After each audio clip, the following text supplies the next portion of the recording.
Rahman, welcome to Ferry public girls high school. आज हमारा class 10th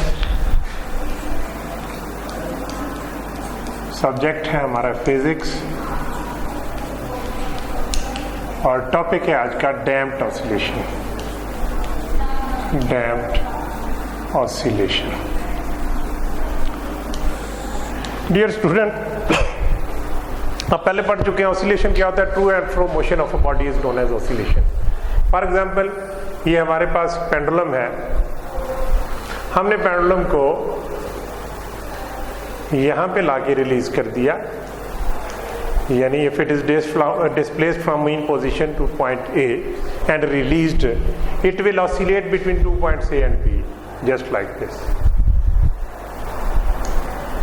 If this system is totally frictionless, there is no friction, yani there is no friction between the string and the rigid body, and there is no air friction, so then it will move indefinitely, yani it will oscillate forever. But it is impossible that there is any system which has no friction. तो friction तो कहीं ना कहीं पाया जाता है। तो अब ऐसी ऑसिलेशन जिसमें रेजिस्टेंस पाई जाए, that is known as damped oscillation. For example, ये मूव कर रहा है पेंडुलम, इसके रास्ते में हम थोड़ी सी हवा को जो है ना वो प्रोड्यूस कर देते हैं, एक एयर फैन लगा देते हैं, तो आप देखेंगे after some time it will stop due to the air resistance. वैसे भी air is present everywhere, after some time it will stop due to the air resistance. तो such oscillation which causes due to a resistive force is known as damped oscillation. Oscillation in the presence of a resistive force. A resistive force is called damped oscillation. Is called damped oscillation.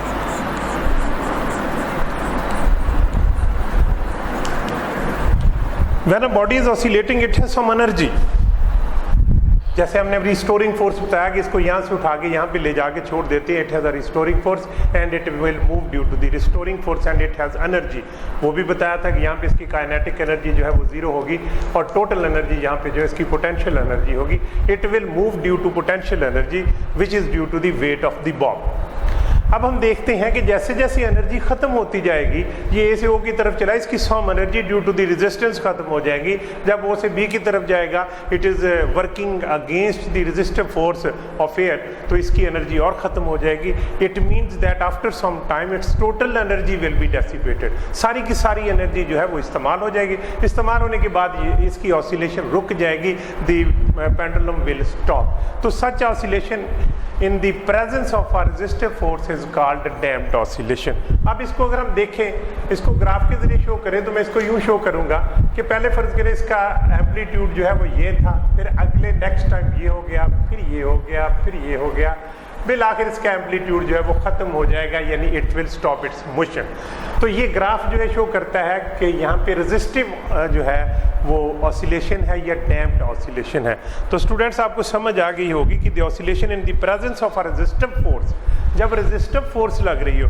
अब resistive force जो है ये भी हो सकता है कि हम पेंडुलम के सामने बोलना शुरू कर दें, हमारी साउंड जो है वो रेजिस्टेंस का काम करेगी, उसकी वजह से भी उसी ऑसिलेशन जो है वो स्लो डाउन हो जाएगी और बिल आखिर जो है वो ऑसिलेशन जो है वो स्टॉप हो जाएगी। तो such oscillation which is in the presence of a resistive force is called damped oscillation.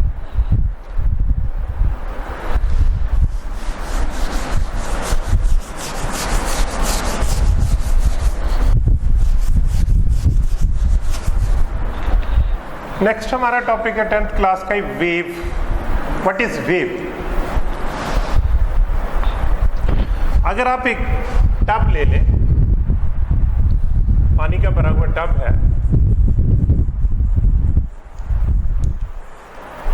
इसके दरमियान में अगर एक स्टोन या पेबल जो है जिसको कैंकरी बोलते हैं इसमें फेंकेंगे, तो आप देखेंगे this water will move up and down and this disturbance which is produced by the pebble will be spread out, ये फैलेगी, यानी गोल वेव्स की शक्ल में ये वेव जो है वो आगे से आगे चलती जाएंगी, इधर को भी, पीछे को भी और आगे, इन ऑल साइड्स तकरीबन हर सिमत में, यानी हर सिमत में इसकी डिस्टर्बेंस जो है वो आगे की तरफ मूव करेगी। तो हम कहते हैं disturbance produced in a body is known as wave. Disturbance produced in a source in a medium is called wave।